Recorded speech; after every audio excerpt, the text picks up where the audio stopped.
We're going to take a look at running a one sample t-test inside of SPSS. So I'm going to go ahead and open my file.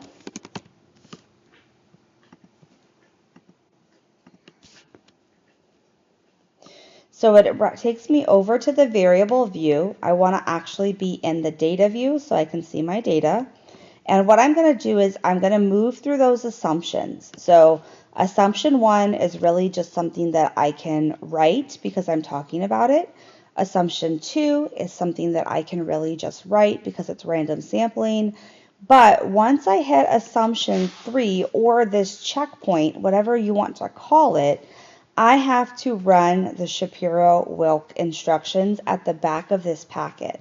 So to test the outliers and the normality, I'm not going to conduct the t-test until I check and I look at these. So I'm going to go to Analyze, Descriptive Statistics, and Explore. So if we look at my toolbar, up here, you guys can't see it, but there's an Analyze button right at the top of this toolbar.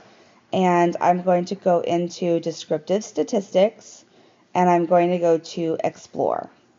And that brings up this window. So for this example, we are going to look at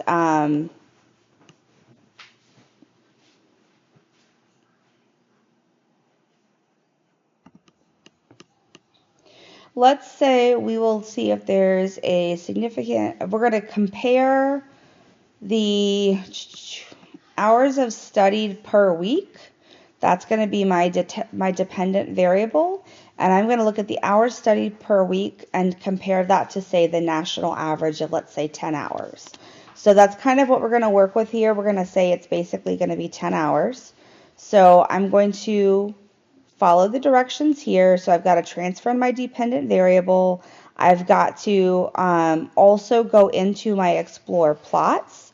And so if I go back into my SPSS, I'm going to go into plots. And I don't want a stem and leaf plot here. I want the normality plot with tests. And let's just see what else I need to suggest.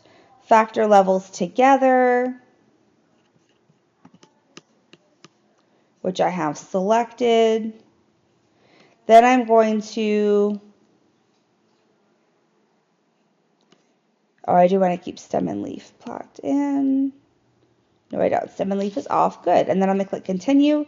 And then I'm going to click OK. So I've got, let's just recap. I moved my dependent over. I went to plots. I made sure it said factor level together. I made sure normality plots with tests was checked off. And then I'm going to move in to say OK. Now, I think what's important to notice here is you don't move a grouping factor because it's a one sample t-test, so there's no grouping factor to move into place. So here is my test of normality, here's my Shapiro-Wilk, here's my QQ plot, and here's the plot of my hours per week, and then here is my box plot. So what's important here? The box plot is going to be what shows you outliers. If you have a data point above this whisker or below this whisker, you have an outlier. And so I do have an outlier in this packet. So if I want to go back up to that area where I'm talking about those outliers and that checkpoint, it can influence the results that I get. So the key here is you need to make a decision. Are you going to remove that outlier? Because if you do, you're going to need to justify the removal of it. And if you're not going to remove it, then you need to justify that. So you're going to need to clearly articulate it. So you're going to put that box and whisker plot here, and you're either going to say no significant outliers were identified or there were significant outliers identified. Then you are going to state whether or not it met the assumption and then what you actually did about it. When it's only a couple, we typically just remove them, but you can look at the guidance on this and further into the packet. So that's we have an outlier. Now this gives you the information on how to read that Shapiro-Wilk. So if I'm looking at that Shapiro-Wilk, my p-value is what I'm going to look at. So let's go back into SPSS. Let's go back up to my Shapiro-Wilk. And I've got a sig value of 0.003. So that is going to be less than 0.05. So my data significantly differs from normality. That's okay though, because if I look at the number of data points that I have 50 data points, which is well over 30. And this is why when we're doing dissertations, we say to get a lot of data so that you can continue with the t-test and you don't have to change your approach. So again, you're going to put the Shapiro-Wilk table in. You're going to do your write-up and say either they were approximately normal or they were not. So this is where you will change it to were or were not.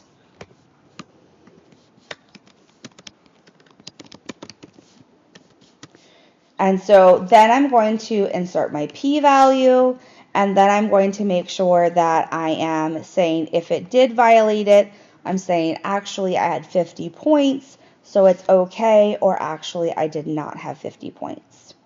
So then to be able to conduct that t-test, all of our means are going to be in the same menu for all of our inferentials where we compare means. We're going to go to Analyze at the top. We're going to go down here. I've got Compare Means and Proportions, and then I have my one sample t-test. So with that one sample t-test, remember we're comparing the hours studied per week to a national average of 10. So my test value goes right here.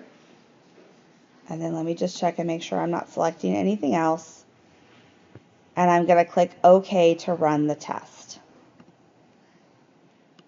So this is what comes up from my test. I've got that descriptive statistics, which I am going to report out in my data. Then I have my one sample t-test, and then I have my effect size. So if I'm looking at this one sample t-test, let's look at what the results show here in the sample interpretation section.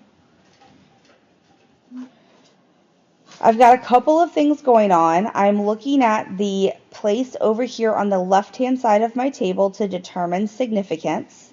So if I look at this table, that's going to be over here.